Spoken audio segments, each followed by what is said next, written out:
LagRide driver collapses and dies on duty. Nigeria's stablecoin launch put on hold. Apple Vision Pro goes on sale next month. Amazon Twitch streaming platform cuts 500 employees, and Bolt Kenya implements feature to tackle offline rides. All this and many more on today's episode. Hi, you can call me FK, and this is Tech News from Africa and beyond.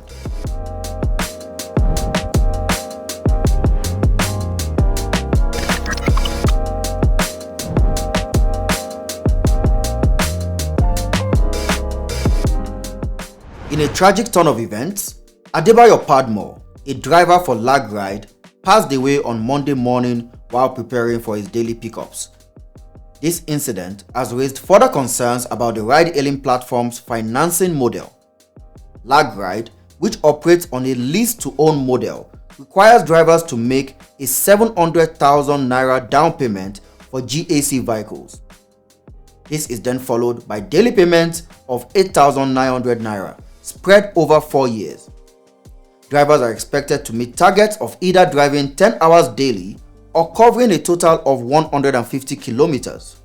These targets are set to fulfill payment obligations and reduce the possibility of defaults. Now, this is very sad because a lot of times people underestimate the stress that goes into driving, even drivers themselves. I remember a time I used to be quite busy in church on Sundays due to church commitments and all. And a few times I started noticing that while driving back home, I was dozing a little bit. And since then, I started making sure that after church, I go somewhere where I can have at least 1 hour nap before I start driving back, to avoid stories that touch. There was also a time that Uber had to implement a compulsory feature that shuts apps down. It shuts drivers' apps down a particular time during the day, just so that they can go and take some rest. Within that time, nobody will be able to book you, just so as to force drivers to go and take some rest before they can then come back to continue their business. The recent tragedy of the sudden passing away of the LagRide driver adds to the existing criticisms of the company's financing model.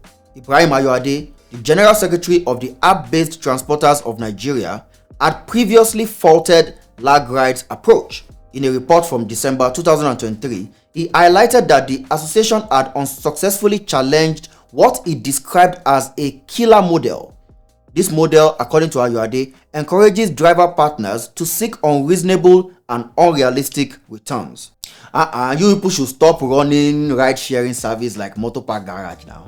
Don't you ride-sharing? You people should not become the next loan app. So how loan apps operate, they operate like loan sharks. Adoption of a technology into a sector in the economy should also come with the adoption of fair prices that actually show that we are moving towards a more civilized approach to business. You can't adopt a technology to enhance your business and still be working with the mentality you used to work with in the old days. The circumstances surrounding Padmore's death underscore the need for a thorough examination of industry practices in Nigeria.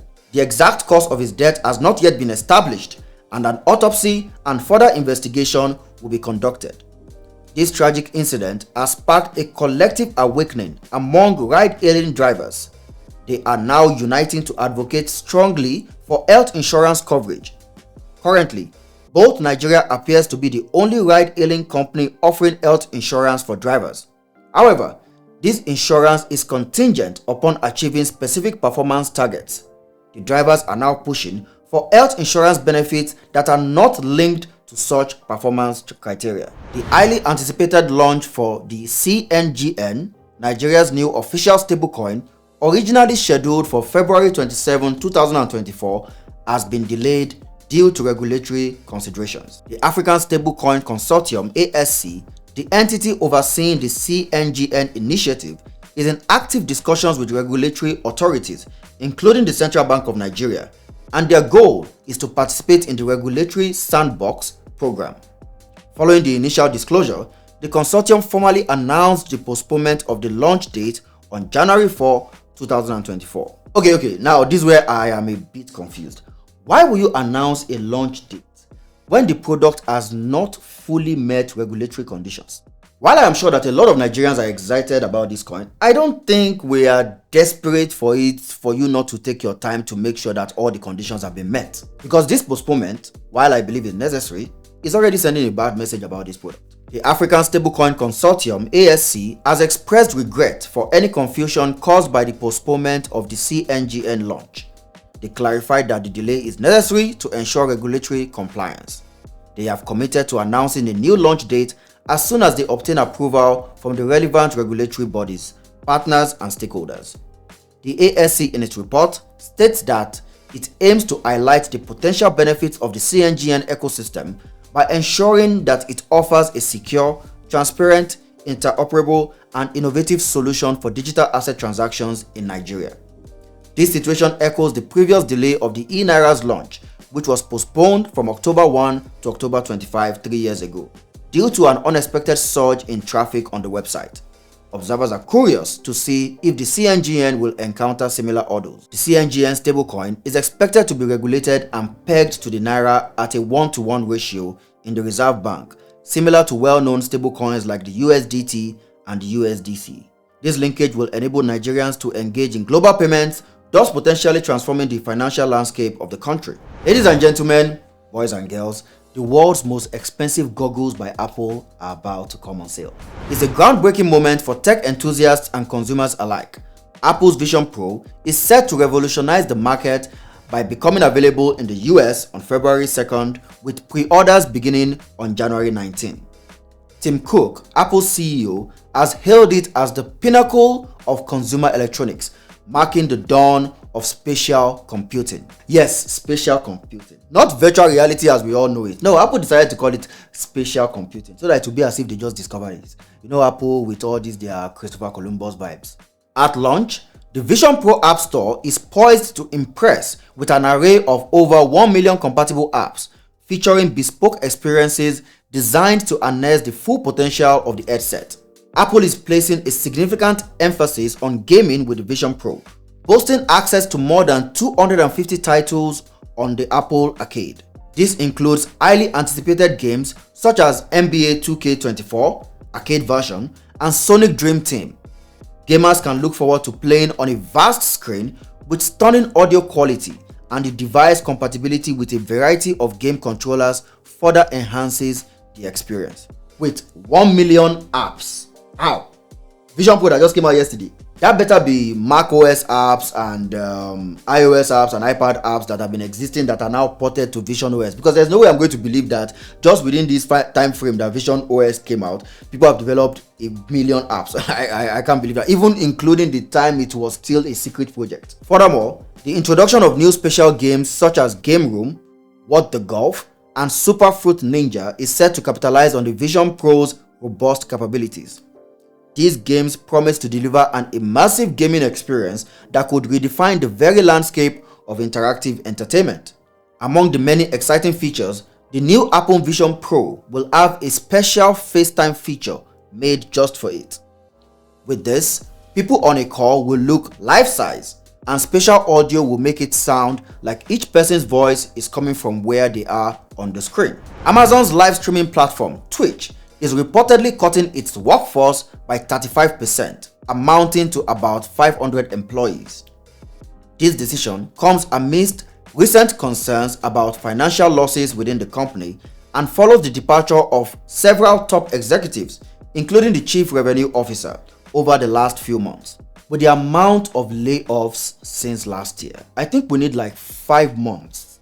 5 months of a pause in layoffs to just cleanse the tech space. This is a new year, and we've been praying as last year was wrapping up that this new year comes with a new phase where we no longer hear about these layoffs. But honestly, the January one, it's just been slash everywhere. Like it's January, and see all the people that are already doing layoffs. Twitch confirmed the layoffs through a blog post on Wednesday, which also included a copy of the email sent to employees regarding the decision. In the communication, CEO Dan Clancy acknowledged that whilst Twitch had paid over $1 billion to streamers in the past year, the size of the company was not in line with its growth, necessitating the layoffs. This move suggests that Twitch is taking steps to streamline its operations and potentially refocus its strategy moving forward.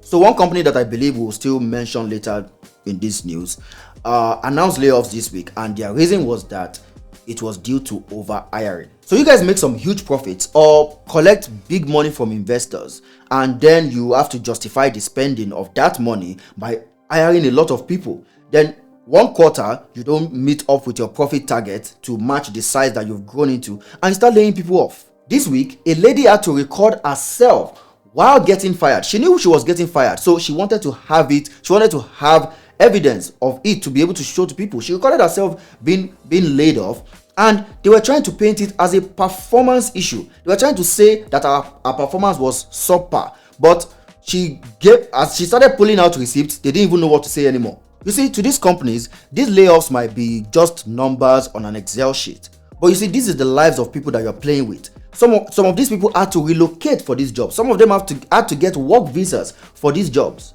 And I'm not saying that companies should keep staff that they don't need or are not going to be useful to their growth. But if you're not going to need them, try not to hire them in the first place.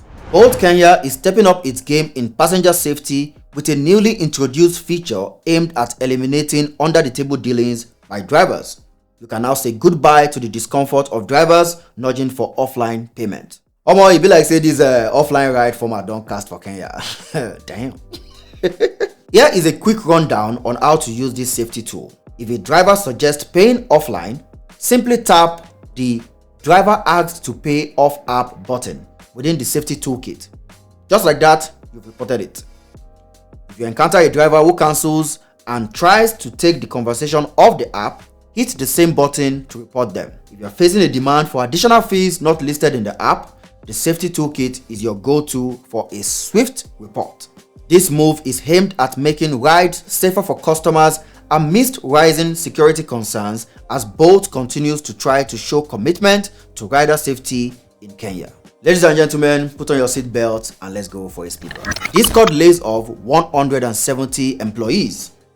At an all-hands meeting on Thursday, Discord CEO Jason Citron announced a significant reduction in the company's workforce, laying off approximately 17% of its employees, which equates to around 170 people. The CEO attributed this decision to overhiring, suggesting that the company expanded its team more quickly than was sustainable.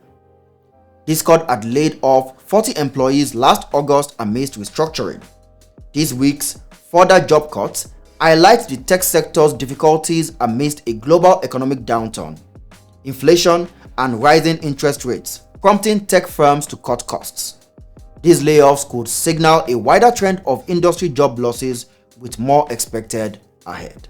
You see, there were so much layoffs this week that I almost considered adding a layoff section to this news. Like, it's even becoming exhausting to keep up with.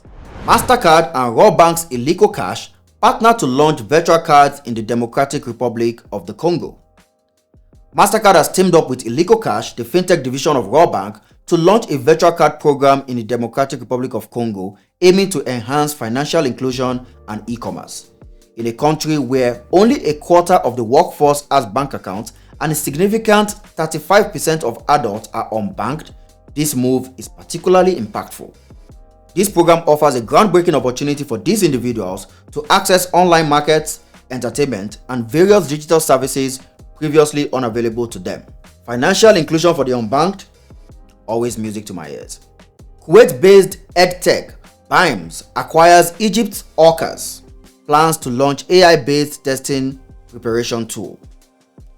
BIMES and Orcas, two prominent players in the EdTech sector, have merged in a $11 million deal to capture the Middle East's burgeoning $100 billion education market. This merged entity creates a comprehensive learning platform that combines pre-recorded lectures with one-on-one tutoring, enhanced by AI-driven test preparation tools catering to a wide demographic from K-12 to university students. With a strategic focus on Riyadh, Saudi Arabia's startup hub, the goal is to maximize their reach. You see, one sector that continues to grow right under everybody's nose is EdTech. No matter the direction that technology is going, education will always be a core component of it. Nigerian police discovers 7 new suspects in 142.8 million naira Patricia hack. The Nigerian police force has uncovered 6 additional individuals linked to a substantial hack of 142.8 million naira from the financial platform Patricia. The diverse group implicated in the scheme includes an Uber driver, currency exchange merchant, a singer, and a high-ranking official. The operation spanned from October 2021 to February 2022. Patricia identified the breach following a company audit that revealed monetary transfers to various accounts. The police tracked these accounts, securing statements from 6 suspects who confessed to being conduits for Olaitan, the person who allegedly directed the stolen funds their way. While these suspects have been released on bail, Olaitan, the accused ringleader, is still at large. This case comes on the heels of another recent arrest concerning a separate 607 million naira hack from Patricia. Together, these incidents underscore the escalating issue of cybercrime in Nigeria, highlighting the urgent need for enhanced security measures by corporations and vigilance amongst individuals. You see, in all this recent good news about what they've been able to find out about the Patricia hack, I just hope people that have had their money logged into Patricia finally start getting paid. Now time for this week's Money Talk. Six Stars Africa Ventures, a company that invests in emerging African businesses, just got a huge $30 million boost from the European Investment Bank Global, a subsidiary of the European Investment Bank. This adds to the $8 million they already got from another investor, bringing their total pot of money to almost $40 million. Fintech startup Cleaver has raised $1.5 million in pre-seed funding through 1984 Venture, a San Francisco venture capital firm focused on helping early-stage startups.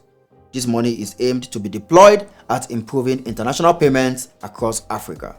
And that's a wrap on today's episode. Be sure to join us next week for more updates and subscribe so that you don't miss a single episode. I remain your bro in tech, FK. Why will you allow a rephrase? It's a groundbreaking moment for tech enthusiasts. It's reportedly shutting down. No. There you go. Always music to my ears. Venture, a San Francisco. I bit my tongue.